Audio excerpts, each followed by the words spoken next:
HealthLink on Evening Magazine is brought to you in part by the Polyclinic. Welcome back to the show from a rainy but festive Belltown tonight. Well, not to get too personal, but how'd you sleep last night? If your answer is not so great, we may have the solution. Here's Jim with tonight's HealthLink on Evening Magazine.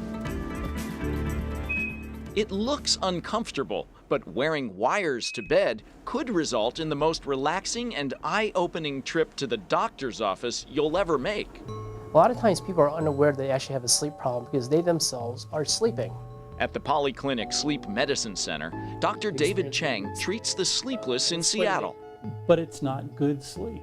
Like many patients, T.H. Monroe didn't know he was restless and loud at night until his wife started complaining. And I needed to do something to help her from having to listen to the snoring.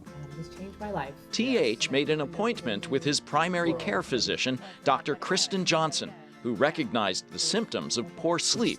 Weight issues are very common, fatigue and even attention issues, like difficulty concentrating was something he had been dealing with. Dr. Johnson suggested a sleep study, and all of a sudden I realized this is something I have to do.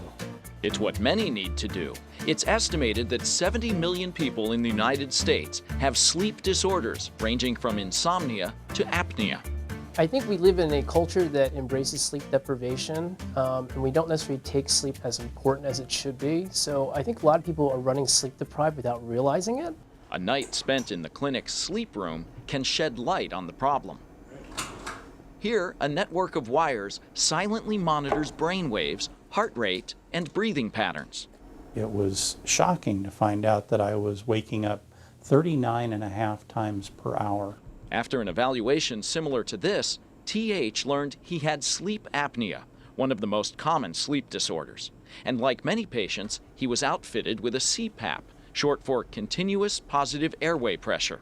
And I'd like to say there's not much sex appeal to wearing a mask on your face. So part of it is actually giving a column of air to keep the back of the airway from blocking yourself off.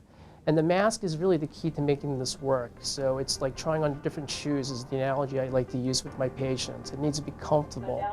For T.H., it was the difference between night and day. I wasn't tired anymore. And the dawn of some very pleasant dreams. It makes me capable of doing more things with my wife, more things with my daughter. Well, the sky's the limit. And having people sleep well is priceless in my mind.